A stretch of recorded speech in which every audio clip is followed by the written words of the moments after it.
My dear brothers and sisters, Meus queridos irmãos e irmãs, obrigado por tudo o que estão fazendo para ajudar a coligar Israel em ambos os lados do véu, para fortalecer sua família e abençoar a vida dos necessitados. Obrigado por viverem como verdadeiros seguidores de Jesus Cristo. Vocês conhecem e amam obedecer a seus 2 grandes mandamentos, amar a Deus e amar ao próximo. Nos últimos 6 meses, a irmã Nelson e eu encontramos com milhares de santos ao viajarmos para as Américas Central e do Sul, para a Oceania e várias cidades nos Estados Unidos. Quando viajamos, nossa esperança é edificar sua fé. No entanto, sempre voltamos com a nossa fé fortalecida pelos membros e amigos que encontramos. Permitam-me compartilhar alguns momentos especiais de nossas experiências recentes.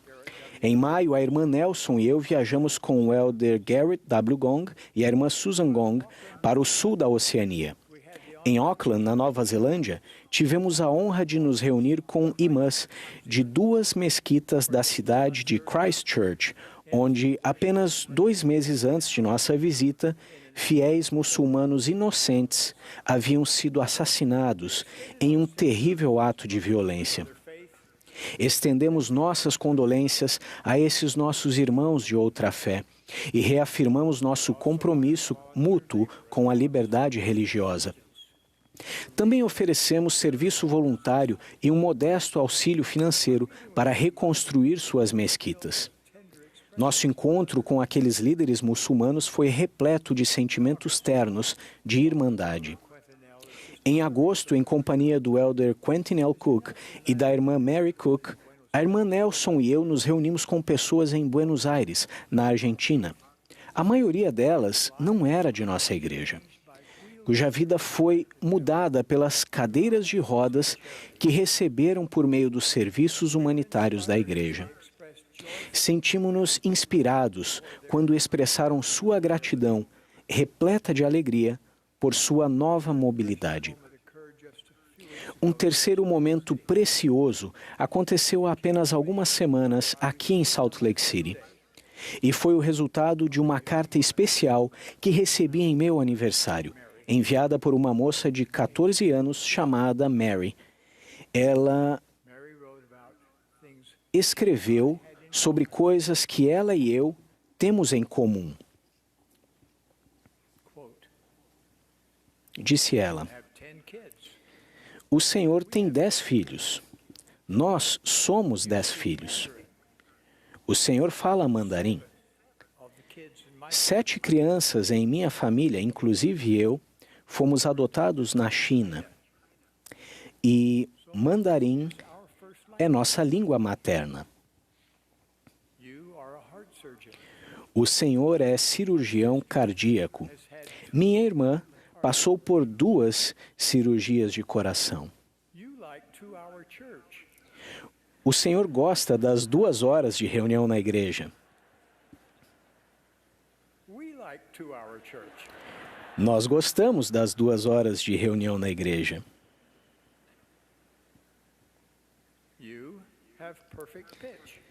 O Senhor tem ouvido absoluto. Meu irmão tem ouvido absoluto também.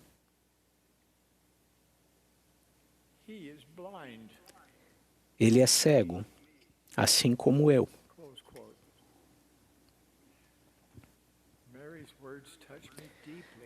As palavras de Mary me tocaram profundamente, revelando não apenas seu grande espírito, mas a consagração de sua mãe e seu pai. Os santos dos últimos dias, assim como outros seguidores de Jesus Cristo, estão sempre buscando meios de ajudar, erguer e amar os outros. Aqueles que desejam ser chamados de povo do Senhor estão dispostos a carregar os fardos uns dos outros, chorar com os que choram e consolar os que necessitam de consolo. Eles, de fato, procuram viver o primeiro e o segundo mandamento. Quando amamos a Deus de todo o coração, Ele volta nosso coração para o bem-estar dos outros em um belo círculo virtuoso. Seria impossível calcular quantas horas de serviço os santos dos últimos dias prestam ao redor do mundo diariamente, ano após ano. Mas é sim possível calcular o bem que a Igreja, como organização, faz ao abençoar homens e mulheres, meninos e meninas, que precisam que alguém lhes estenda a mão. O programa humanitário da Igreja teve início em 1984. Na época, um jejum foi realizado em toda a Igreja para angariar fundos, a fim de socorrer as famílias afligidas pela seca devastadora na África Oriental. Os membros da Igreja doaram 6,4 milhões de dólares em um único dia de jejum. O então elder M. Russell Ballard e o irmão Glenn L. Pace foram enviados à Etiópia para avaliar a melhor maneira de usarmos aquele dinheiro sagrado. Esse trabalho foi o início do que mais tarde passou a ser conhecido como Serviços Humanitários da Igreja. Desde aquela época, os serviços humanitários da Igreja já doaram mais de 2 bilhões de dólares para socorrer pessoas necessitadas no mundo inteiro. Esse auxílio é oferecido a despeito de religião, nacionalidade, raça, orientação sexual, sexo ou ideias políticas das pessoas. Mas isso não é tudo. Para auxiliar os membros da Igreja do Senhor que se encontram aflitos, amamos e vivemos a antiga lei do jejum. Nós ficamos sem comer para ajudar aqueles que não têm o que comer. Um dia por mês, ficamos sem comer e doamos o valor dessas refeições e mais, para ajudar os necessitados. Nunca vou me esquecer de minha primeira visita à África Ocidental, em 1986. Um grande número de membros esteve presente em nossas reuniões.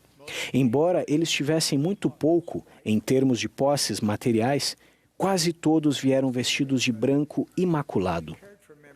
Perguntei ao presidente da estaca como ele cuidava dos membros que tinham tão pouco. Ele respondeu que os bispos conheciam bem a seu povo. Se eles fossem capazes de ter 2 refeições por dia, não precisavam de ajuda. Mas se conseguissem apenas uma refeição, ou menos por dia, mesmo com a ajuda dos familiares, os bispos forneciam alimentos, financiados pelas ofertas de jejum. Então ele acrescentou este impressionante fato: as contribuições de oferta de jejum recebidas geralmente excediam as despesas das unidades. O dinheiro extra das ofertas de jejum era então enviado a outros lugares onde as necessidades excediam as deles. Aqueles vigorosos santos africanos me ensinaram uma grande lição sobre o poder da lei e do espírito do jejum. Nós, membros da Igreja, sentimos uma afinidade com aqueles que sofrem por qualquer que seja o motivo. Como filhos e filhas de Deus, somos todos irmãos e irmãs. Seguimos uma admoestação do Velho Testamento. Livremente abrirás a tua mão para o teu irmão, para o teu necessitado e para o teu pobre na tua terra. Também nos esforçamos para viver os ensinamentos do Senhor Jesus Cristo conforme registrado em Mateus 25. Porque tive fome e destes-me de comer, tive sede e destes-me de beber. Era estrangeiro e hospedastes-me. Estava nu e vestistes-me. Adoeci e visitastes-me. Quando o fizestes a um destes meus pequeninos irmãos, a mim o fizestes. Deixe-me citar alguns poucos exemplos de como a Igreja segue esses ensinamentos do Salvador. Para ajudar a aliviar a fome, a Igreja opera 124 armazéns do bispo no mundo todo. Por meio deles, aproximadamente 400.000 doações de alimentos são fornecidas todos os anos a pessoas necessitadas. Nos locais onde não há armazéns do bispo, os bispos e os presidentes de ramo usam parte do fundo de jejum da igreja para fornecer alimentos e suprimentos a seus membros carentes.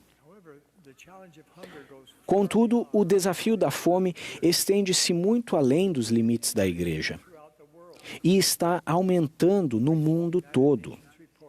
Um relatório recente das Nações Unidas indicou que o número de pessoas subnutridas no mundo hoje passa dos 820 milhões, ou quase 1 a cada 9 habitantes da Terra. Que estatística preocupante! Somos muito gratos por suas contribuições. Graças à sua generosidade sincera, milhões de pessoas carentes em todo o mundo receberão alimento, vestimentas, abrigo temporário, cadeiras de rodas, medicamentos, água potável e muito mais. Muitas doenças no mundo são causadas pela falta de água potável. Até hoje, a iniciativa humanitária da Igreja já ajudou a fornecer água potável a centenas de comunidades em 76 países. Um projeto na cidade de Luputa, na República Democrática do Congo, é um grande exemplo disso. Com uma população de mais de 100 mil pessoas, a cidade não tinha água encanada. Os moradores tinham que caminhar longas distâncias para buscar água potável. Uma fonte de água foi encontrada nas montanhas a 29 quilômetros de distância, mas os moradores não tinham acesso fácil àquela água. Quando nossos missionários humanitários souberam dessa dificuldade, atuaram com os líderes de Luputa, fornecendo materiais e treinamento para transportar água encanada até a cidade. O povo de Luputa levou 3 anos para cavar uma canaleta de 1 metro de profundidade, através da rocha e da floresta. Depois de trabalharem juntos, finalmente chegou o alegre dia em que aquele vilarejo passou a ter acesso à água potável. A igreja também ajuda refugiados de locais com conflitos civis ou devastados pela natureza ou onde sofriam perseguição religiosa. Mais de 70 milhões de pessoas estão agora desalojadas. Apenas em 2018, a igreja forneceu suprimentos de emergência para refugiados em 56 países. Além disso, muitos membros da igreja ofereceram seu tempo para ajudar a integrar refugiados em novas comunidades.